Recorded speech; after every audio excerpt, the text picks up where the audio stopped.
मांसहीन तुम रक्तहीन है अस्ति शेष तुम अस्तिहीन। तुम शुद्ध बुद्ध आत्मा केवल हे चिर पुराण हे चिर नवीन। तुम पूर्ण इकाई जीवन की जिसमें असार भवशून्य लीन। आधार अमर होगी जिस पर भावी संस्कृत की समासीन। तो हम शब्दार्थ देखेंगे। तुम मांसहीन तुम रक्तहीन। मांसहीन का मतलब जिस शरीर में मांस ही न हो। रक्तहीन जिसमें खून ही न हो। अस्थि शेष तुम अस्थिहीन। अस्थिहीन का मतलब हड्डियों से रहित।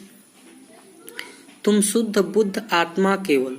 बुद्ध में से ज्ञानी या संपन्न। बुद्ध में से ज्ञान से संपन्न कह सकते हैं। हे चिर पुराण हे चिर नवीन। चिर पुराण मतलब बहुत पुराने। तुम पूर्ण इकाई जीवन की जिसमें असार भव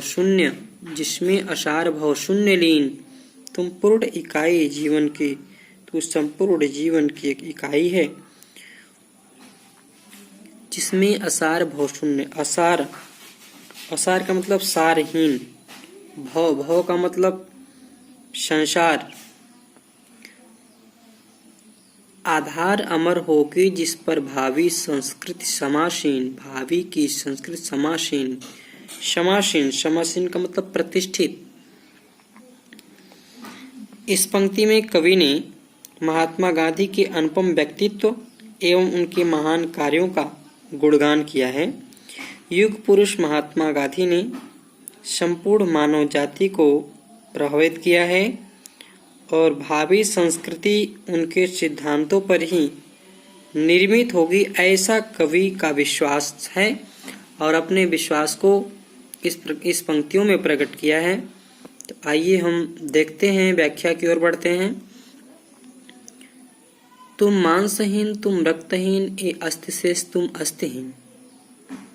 कवि कह रहा है कि महात्मा गांधी की प्रशंसा करते हुए कवि कह रहा है कि हे बापू, तुम अत्यंत दुर्बल हो। अत्यंत दुर्बल शरीर वाले थे। तुम्हें देखकर ऐसा लगता था जैसे तुम्हारे शरीर में न रक्त न मांस न हड्डियां कुछ भी नहीं है। किंतु तुम्हारी आत्मा दिया नीचे कि तुम शुद्ध बुद्ध आत्मा केवल। किंतु तुम्हारी आत्मा में दृढ़ संकल्प शक्ति विद्यमान थी। लगता था तुम शुद्ध सात्विक ज्ञान से संपन्न आत्मा हो। हे चिर पुराण हे चिर नवीन। तुम्हारे व्यक्तित्व में प्राचीनता एवं नवीनता का अद्भुत समन्वय था। चिर पुराण मतलब प्राचीनता का, चिर नवीन मतलब नवीनता का समन्वय है, समावेश है। तुम पूर्ण इकाई जीवन की जिसमें असार भव शून्य लीन। तुम पूर्ण इकाई जीवन की। एक और तुम आध्यात्मिकता संस्कृति एवं सभ्यता के प्राचीन विचारों से युक्त थे, तो दूसरी ओर नवीन ज्ञान एवं मानवता के से अनुप्रमाणित तुम्हारी दृष्टि नवीन विचारों को वहन करती थी। तुम पूर्ण इकाई जीवन की जिसमें असार भव शून्य। वस्तुतः तुम तो एक पूर्ण मानव थे जिसके व्यक्तित्व में यह सारहीन संसार पूर्णतः समाया हुआ था।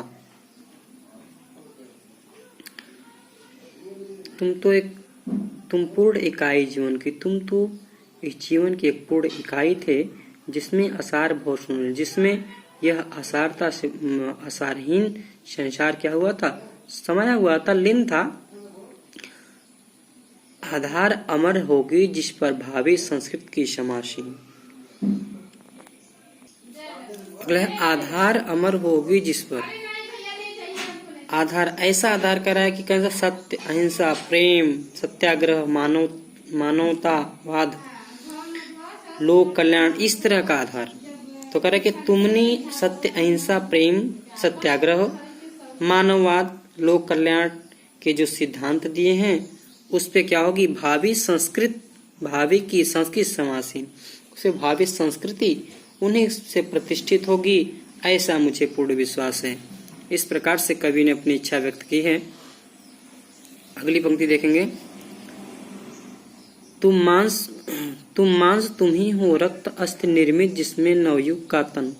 तुम धन्य तुम्हारा निस्वह त्याग, हे विश्व भोग का वर साधन। इस भस्म काम तन की रज से, जग पूर्ण काम नव जग जीवन। बिनेगा सत्य अहिंसा ने, अहिंसा के तानों बानों से मानवपन। शब्दार्थ देखिए। तुम मांस तुम ही हो, रक्त अस्थि निर्मित जिनमें नवयुग का तन, तन में से शरीर, नवीन शरीर है। तुम धन्य तुम्हारा निस्वह त्याग, निस्वह मतलब निस्वार्थ त्याग है विश्व भोग का वर साधन। वर साधन मतलब श्रेष्ठ साधन।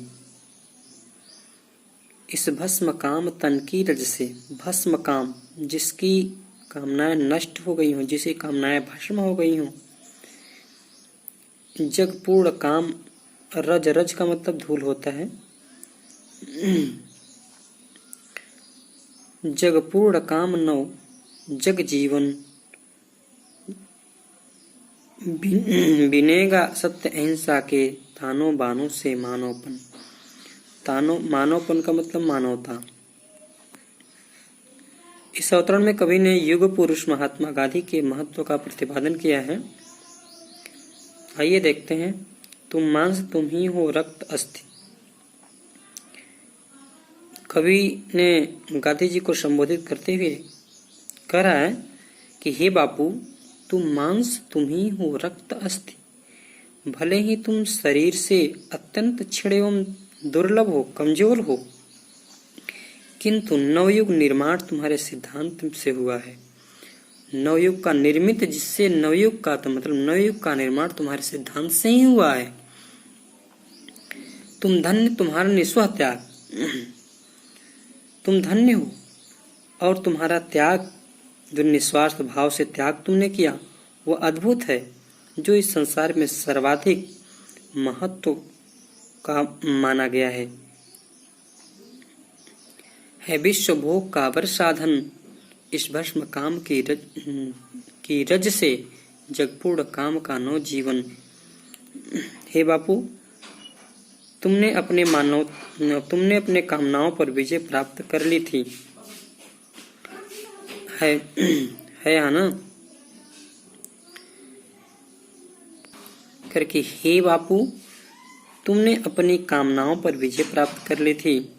तुम्हारे इस भस्म काम शरीर की धूल से ही संपूर्ण संसार पूर्ण काम हो गया।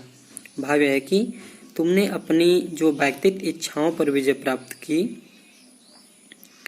और ऐसे मानव मूल्यों का निर्माण किया जिससे समग्र संसार की कामनाएं पूर्ण हो गई। जगपूर्ण काम नव जग जीवन। बिनेगा सत्य अहिंसा के तानों बानों से मानवपन।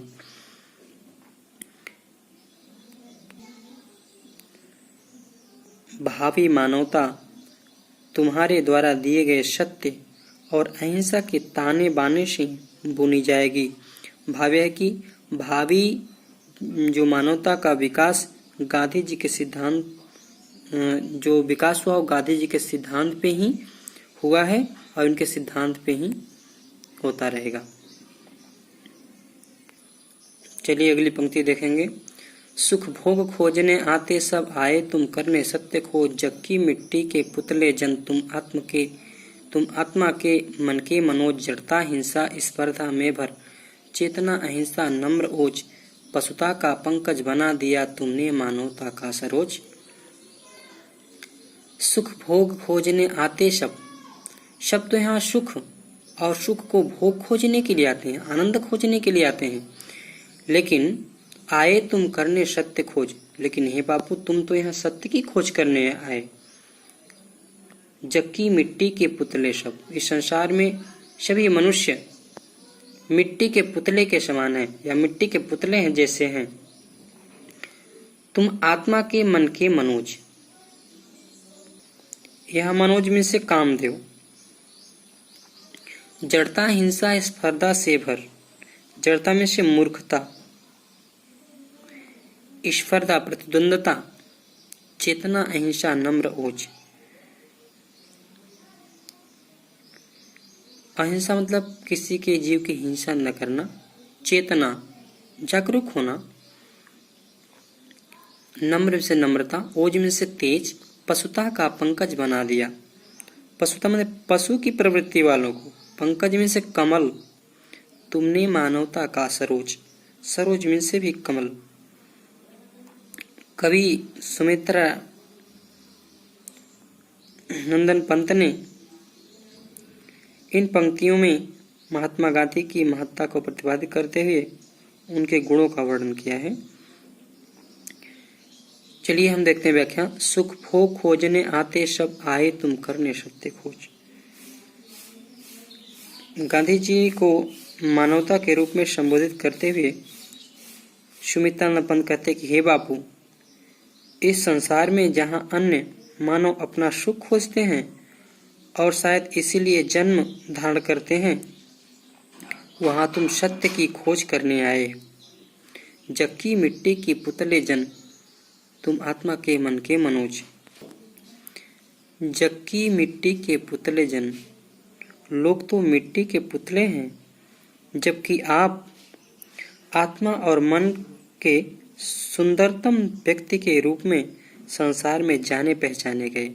तुम आत्मा के मन के मनोज, तब तुम तो आत्मा और मन के सुंदरतम व्यक्ति के रूप में पहचाने गए। जड़ता, हिंसा, स्पर्धा में भर, चेतना, अहिंसा, नम्र, ओज, पशुता का पंकज बना गया तुमने मानवता का सरोज। हे बापू, इस संसार में सर्वत्र जड़ता, हिंसा और पारस्परिक प्रतिस्पर्धा फैली हुई थी, किंतु तुमने जड़ता के स्थान पर चेतना का संचार किया, हिंसा के स्थान पर अहिंसा का संचार किया और स्पर्धा के स्थान पर विनम्रता का पाठ पढ़ाया। इस प्रकार मानव की पार्श्विक प्रवृत्तियों को तुमने मानवता के कमल के रूप में परिवर्तित कर दिया, पशुता का पंकज बना दिया तुमने मानवता का सरोज। जो पार्श्विक प्रवृत्ति के लोगों की सोच थी, उसी सोच को बदल करके तुम मानवता के कमल के रूप में उसे परिवर्तित कर दिया। भाव यह है कि गांधी जी के सिद्धांतों पर चलकर ही मानव की पशु प्रवृत्ति समाप्त हो सकती है और इसमें मानवीय सत्वृत्तियों का विकास होगा। इस प्रकार से कवि ने अपनी इच्छा व्यक्त की है। आइए अगली पंक्ति देखते हैं। पशबल की कारा से जग को दिखलाई आत्मा की विमुक्ति, विद्वेष घृणा से लड़ने को सिखलाई दुर्जय प्रेम युक्ति। वर्श्रम प्रसूत से की कृतार्थ तुमने विचार परिणीत उक्ति, विश्वास रक्त है अनासक्त, सर्व त्याग को बना मुक्ति, सर्वस्व त्याग को बना मुक्ति। देखते हैं। पशुबल की कारा से जग को, कारा में से कारागार, पशुबल में से पशुता, दिखलाई आत्मा की विमुक्ति मतलब आत्मा को विमुक्त कर दिया, विद्वेष घृणा से लड़ने को, ऐसे विद्वेष ऐसे घृणा से लड़ने के लिए मानव को क्या दिखलाया, एक दुर्जय प्रेम युक्ति। दुर्जय मतलब जिससे जीतना कठिन हो, ऐसी प्रेम का मार्ग तुमने बताया। श्रम प्रसूति मतलब श्रम से उत्पन्न, कृतार्थ में से धन्य, तुमने विचार परिणीत युक्ति। युक्ति का मतलब होता है कथन।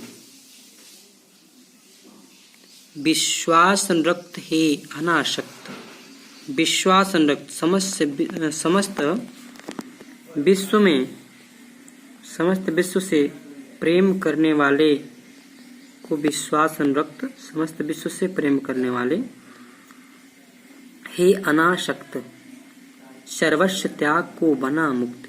सर्वस्व त्याग मतलब सब कुछ त्याग देने वाले को। अनासक्त का मतलब यह होता है कि किसी से भी जो आसक्ति न रखता हो, ऐसे अनासक्त। तो आइए देखते हैं हम व्याख्या। इस पंक्ति में कवि ने गांधी जी की मानवता के प्रति जो योगदान था, उसी योगदान को इस पंक्तियों में कवि ने वर्णन किया है।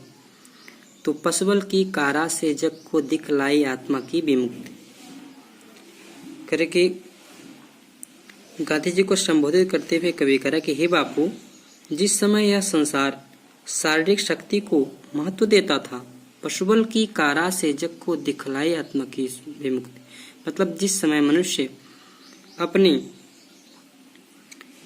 संसार में अपनी शारीरिक शक्ति को महत्व देता हुआ पशुबल की कारागार में बंद था, उस समय तुमने संसार को आत्मा की शक्ति का बोध कराया तथा विद्वेष घृणा से लड़ने को दिखलाए दुर्जय प्रेम युक्ति, तथा घृणा विद्वेष से लड़ने के लिए प्रेम का अस्त्र दिया। तुम्हारे द्वारा प्रतिपादित सत्य, अहिंसा और प्रेम की शक्ति क्या थी? दुर्जेय थी।